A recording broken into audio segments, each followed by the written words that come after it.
Hello, আমি অনুপ্রিয়া। আশা করছি আপনারা সবাই সুস্থ আছেন, ভালো আছেন। প্রিন্সেস ফ্যামিলিতে আরও একটা নতুন ব্লগে সবাইকে স্বাগত জানাই। আজ ব্লগটা আমি আমার পড়ার টেবিল থেকেই শুরু করছি। আপনারা আমার পাশে থাকুন আর পুরো ভিডিওটা দেখতে থাকুন। আজ সকালে উঠেই আমি সমস্ত কাজকর্ম সেরে নিয়ে তারপর পড়তে বসেছিলাম। আপনারা ভাবছেন না আমি কেন সকালে কাজকর্ম সেরেছি? হ্যাঁ, আপনারা ঠিকই শুনেছেন। আজ মায়ের না একটু শরীরটা খারাপ, তাই আমি করেছিলাম। এ থেকে কিছুটা সময় পড়তে না পড়তেই নিচ থেকে হাজবেন্ড ডাক দিতে শুরু করেছে।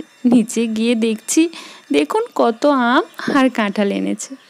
জানেন, আমাদের এখানে বাজারে না এই রথের সময় প্রচুর কাঁঠাল ওঠে।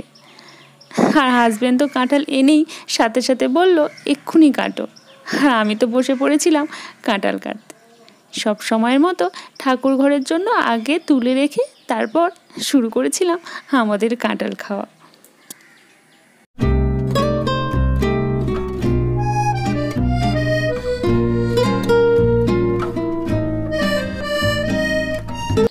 কাঁঠালটা না খুব ভালো ছিল জানেন। আর এখন তো কাঁঠালে খুব বীজ দিচ্ছে, মানে ওই ওষুধ দিয়েই পাকাচ্ছে।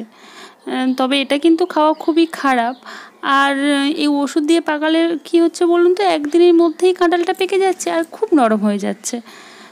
তবে আমাদের এই কাঁঠালটা না একদমই ওষুধ দিয়ে পাকানো ছিল না, আসলে দোকানদারের সাথে কথা বলেই নিয়ে আসা হয়েছিল।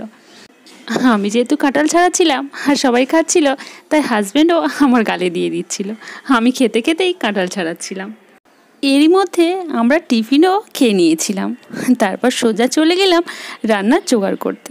আমি না এই প্রথমবার কচু শাক কাটলাম জানেন।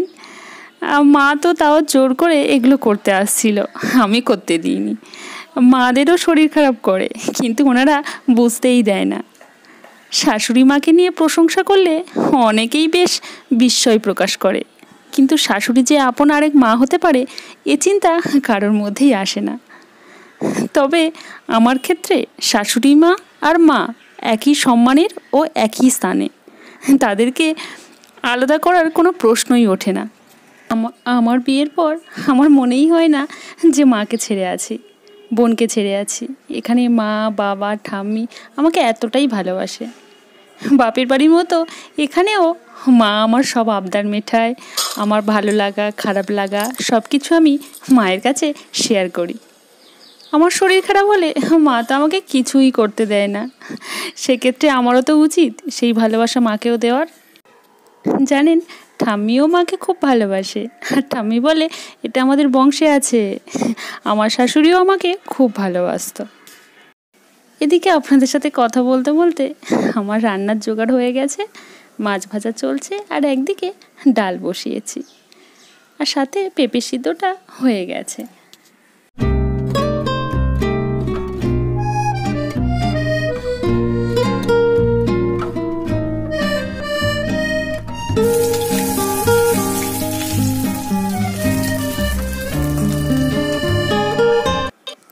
এরপর আমি মাছের ঝালটা বসিয়ে দিচ্ছি।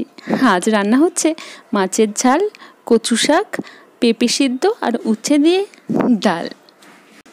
আমার ভিডিও যদি আপনাদের ভালো লেগে থাকে প্লিজ সাবস্ক্রাইব করে আমার পাশে থাকুন। পাশে থাকা বেল আইকনকে প্রেস করে রাখুন, তাহলে আমার পরবর্তী ভিডিওর নোটিফিকেশান সহজেই চলে যাবে আপনার ফোনে। আর হ্যাঁ, যদি ভিডিওটা ভালো লেগে থাকে অবশ্যই একটা লাইক করবেন, বন্ধুদের কাছে শেয়ার করবেন আর কমেন্ট করতে কিন্তু একদমই ভুলবেন না। এদিকে আমার কচু শাকটা সিদ্ধ হয়ে গেছে।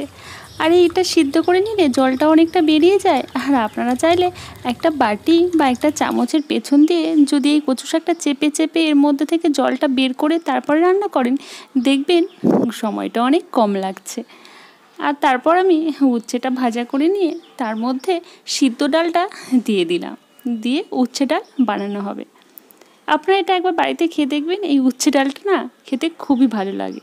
সবসময় তো আপনারা উচ্ছে ভাজা ভাতে এইগুলোই খেয়ে থাকি, কিন্তু একটু ভিন্ন স্বাদের জন্য এই ডালের মধ্যে উচ্ছে দিয়ে বানিয়েছি। এদিকে হাজব্যান্ড আবার ছোট ছোট চিংড়ি মাছ নিয়ে এসেছে, আর ওই ডাল আর ভাতটা বসিয়ে দিয়ে এদিকে আমি চিংড়ি মাছগুলো বেছে নিচ্ছিলাম। চিংড়ি মাছগুলো খুবই ছোট ছোট ছিল। আর একটা কি মাছ নিয়ে এসেছিল, এই মাছটার কি নাম আমি কিন্তু জানি না, আপনারা যদি কেউ জেনে থাকেন অবশ্যই কমেন্ট বক্সে জানাবেন, কিন্তু মাছটা খুবই টাটকা ছিল। এদিকে এত কিছু রান্না হয়েছে বলে আর মাছটা রান্না করলাম না, এই মাছটা কেটে ফ্রিজের মধ্যে রেখে দিয়েছিলাম। ওদিকে আমার ডালটাও হয়ে গেছিলো, তাই ডালটা ঢেলে নিলাম। ওদিকে এক কাকু দুধ পাঠিয়েছিল ওনার ছেলেকে দিয়ে, ওনাদের গরুর দুধ। ঠাম্মি না সকালবেলা আম দেখে বলছিল আজ দুধ নিয়ে আসবি, আম দুধ খাবো। আর ঠাম্মির ইচ্ছেটা পূরণ হয়ে গেল দেখুন। তারপর দুধটা ছেঁকে নিয়ে বসিয়ে দিলাম জাল দিতে, সেই জন্য। আর দুধটা না কি ভালো ছিল কি বলবো, ওই যে প্যাকেটের দুধগুলো হয় না একটু যেন জল জল ভাব থাকে, কিন্তু এটা একদম মানে খাঁটি গরুর দুধ।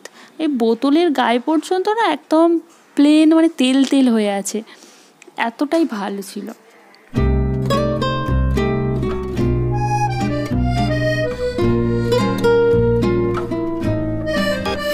চিংড়ি মাছটা ভেজে নিয়ে তাতে পেঁয়াজ কুচি আর তেজপাতা দিয়েই কচুর শাকটা বসিয়ে দিয়েছিলাম।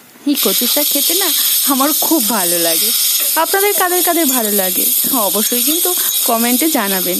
আর এই কচুর শাক তো এবারে তো ইলিশ মাছ আসছে, ইলিশ মাছের মাত্রা দিয়েই বানানো হবে। এই কচুর শাকটা রান্না করলেই আমার রান্না আজকের মতো কমপ্লিট। তারপরে দুধটা জাল দিয়ে নিয়েছিলাম, দেখুন কি সুন্দর মোটা সর পড়েছে। এখন স্নান সেরে বসে গেছি আম কাটতে।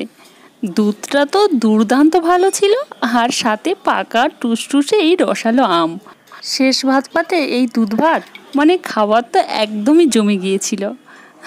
দেখুন কি সুন্দর সর পড়ে গেছে দুধটা। তাহলে ভিডিওটা আজকে আমি এখানেই শেষ করছি। এখন আমরা খাওয়া দাওয়া সেরে ফেলি। আপনারা সবাই সুস্থ থাকবেন, ভালো থাকবেন।